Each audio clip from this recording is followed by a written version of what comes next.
when I'm riding through your hood, east side, be with me. So the pole at his chromosome, meet with me. I'm back. Any nigga got a problem with it. Hurt my heart when I heard they took bubble. They gon' die, they gon' die, they gon' die, and I put that on bubble. What's good, YouTube? It's your boy T, and I'm back with another video, man. And today, we're gonna be talking about Ko Gotti.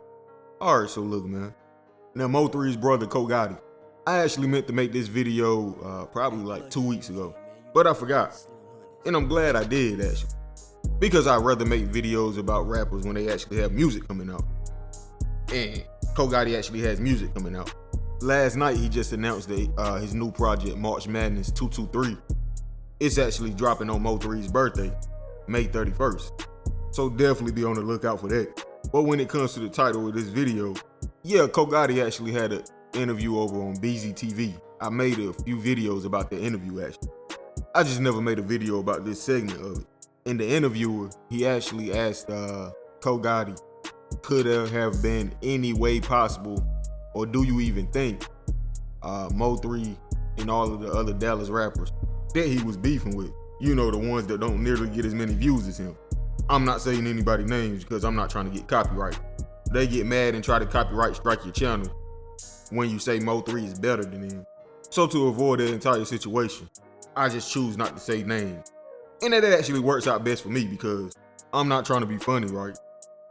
But me actually saying their names, it helps them out because they're struggling. Bad as hell. Can't get no views at all. But congratulations to them on that, right? That's good for them. We all gotta start somewhere. But back to the actual topic of the video, because I got sidetracked, my bad.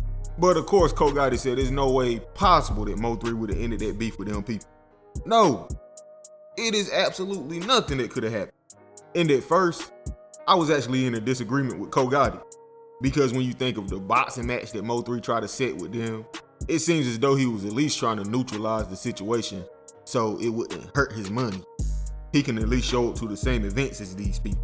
But even with that being said, now in hindsight, that doesn't mean he was ending any beef at all. It just means he didn't want to mess up his money. And after listening to lyrics like this, hurt my heart when I heard they took bubble. They gon' die, they gon' die, they gon' die, and I put that on bubble. Does that sound like someone who wanted to end the beef? Save your breath. I'll answer it for you. No, it doesn't, right? So I am going to have to agree with Ko Gotti on this one. It wasn't anything that could be talked about. More so after Roy Lee died, but especially after Bubba died. That one just hit Mo3 different. I mean, I know Bubba was big as hell. The guy looks like he was like 6'4", 6'5" or something. But he was a kid. He was just a teenager, a child. So after that happened to him, Mo3 wasn't going to stop until he got everybody that he even thought of that had something to do with it. When you say he's going to chop them down one by one, he literally meant that. I know y'all be getting tired of these people dissing Mo3, but it's a reason they are dissing Mo3. Really think about this. 2.5 years later, why are they still this mad? It's because Mo3 was literally doing what he was rapping. And the closer it hit home for them, they realized, we got to get rid of this guy. When people, cousins and close friends start getting hit up, that's when you realize this little guy, Mo3, who's like 5'5", 5'6", he's not playing at all. So before he does eventually get us, we got to get him first. And in my opinion, ultimately that's what happened. And when Mo3 was in Oak Cliff by himself, they saw a perfect opportunity. I mean, they can lie and say whatever they want to say, but we all know Mo3 was on a mission. It was kind of scary how much this guy wanted him gone. I remember in one song, he was talking about scrolling through pictures on Instagram just so he could have a visual of every person that was around those specific people so he could hit them up too. Slime behind my people, I be looking through my people. We pull up in them photos and kill everything we see, ho. Now, in my opinion, maybe after Roy Lee, maybe somebody could have intervened, but after Bubba died, it was over. I mean, Jay Prince couldn't even talk to Mo3. Like, he literally tried to end the beef. But at that point, it was just too deep. And even though I'm a huge Mo3 fan, I do understand why these people are so mad at him. He was getting closer and closer to them. And if they didn't get Mo3 when they did, hey, we'll be probably talking about them right now.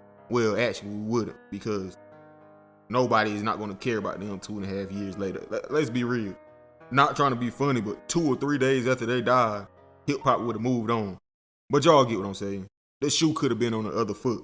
Mo3 wasn't going to stop until the job was done. But anyway, man, how y'all feel about this? Let me know in the comment section, bro. Like, comment, subscribe. Hit that notification bell, man. Hey, man, follow me on Instagram at TZFBaby252. Long live Mo3. I'm gone.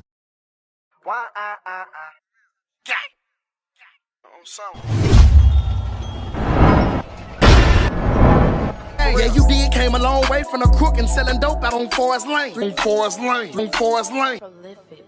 Bitch, I'm in these streets. Fuck this industry. Bitch, I'm in these streets. Fuck this industry. Bitch, I'm in these streets. Fuck this industry. Bitch, I'm in these streets. Fuck this industry. Bitch, I'm in these streets.